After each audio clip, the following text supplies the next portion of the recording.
Je m'appelle Mathieu Zirn, je fais de la batterie depuis maintenant, ça remonte, 33 ans. Voilà, 33 ans.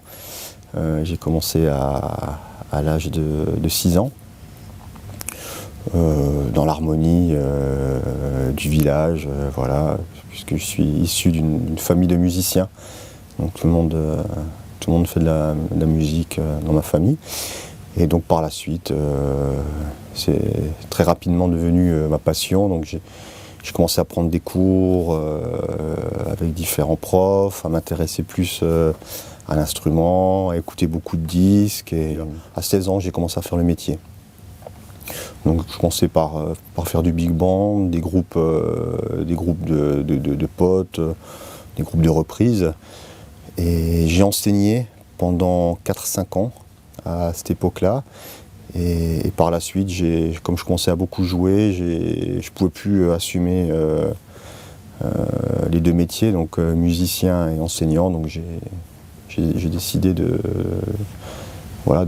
donner priorité au concert, au travail de musicien. Et ça, je le fais maintenant, voilà, depuis pas mal d'années maintenant.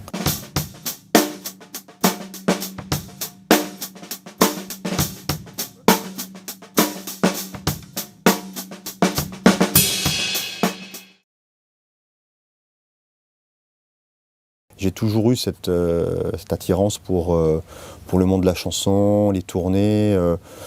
Voilà, parce que les batteurs que j'ai toujours écoutés aussi, c'est des batteurs qui se mettent au service de la musique, au service d'une chanson. Mais bon, dans un contexte jazz aussi, voilà, on peut aussi on se met de toute façon au service d'une chanson. Ce que je veux dire par là, c'est en trouvant les bonnes parties, sans jouer obligatoirement de manière très, très fournie. Et donc c'est toujours ces musiciens qui m'ont influencé. Donc c'est un peu normal que je me sois dirigé vers ce style de musique. Mais comme je disais tout à l'heure, j'ai ce projet de jazz qui me tient à cœur. Mais c'est aussi un projet qui est pensé autour de la mélodie. C'est pas du jazz démonstratif, c'est pas du jazz compliqué, c'est plus basé sur le son, sur les mélodies, sur les recherches de couleurs. Moi, c'est ce qui m'éclate dans ce métier. Et justement, dans ces moments-là, lors de séances, c'est ce qui est bien, quoi, de pouvoir se prendre le temps pour chercher les sons, chercher les différentes textures de sons, les idées, les combinaisons batterie, percussion, voilà, c'est quelque chose qui m'attire beaucoup, quoi. Chronologiquement, on va dire, le premier que j'ai fait, c'est des artistes connus dans la chanson, c'était Art Mengo. Un chanteur, voilà, c'est magnifique, il a des textes magnifiques, il a des mélodies magnifiques. Donc voilà, par rapport au chanteur, lui, il m'a beaucoup marqué. Je continue à beaucoup l'écouter. J'adore cet artiste. Après ça, j'ai fait ma première vraie longue tournée, c'était avec Liane Folly. Je garde un très bon souvenir de cette époque parce que voilà, c'était la première tournée et je me retrouvais sur scène avec des artistes que j'écoutais depuis tout petit, comme Jean-Yves D'Angelo, Dominique Bertram, Hervé Brault. C'est là que j'ai rencontré Michel-Yves Kochman, rencontre très importante dans ma vie de musicien. C'est devenu un ami très proche.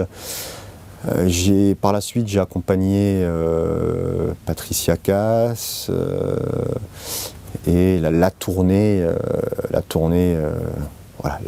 quoi. C'était cette tournée avec Alain Souchon, parce que voilà, cet artiste, c'est juste énorme, quoi, à tout niveau. Je suis fan de ses chansons, je respecte beaucoup la personne. C'est quelqu'un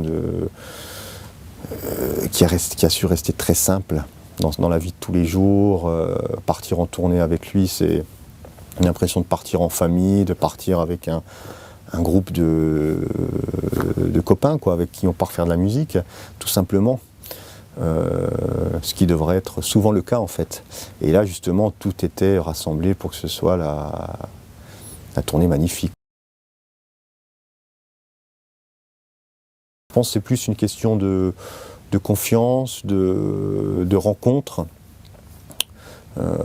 La personne qui m'a mis le pied dans le métier à Paris, c'est Loïc, donc voilà, je lui dois énormément. Et puis je le dis souvent, mais pour moi c'était juste énorme parce que je remplaçais le batteur qui m'a le plus inspiré, que j'ai le plus écouté, et en plus je me retrouvais à remplacer derrière un chanteur que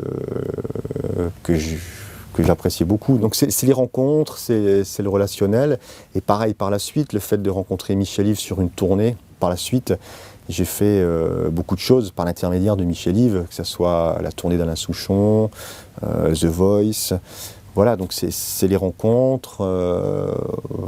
Voilà, certaines personnes à qui ça va tout de suite passer, d'autres personnes à qui ça se passe très bien, mais après, une fois que la tournée s'arrête, on garde moins le contact.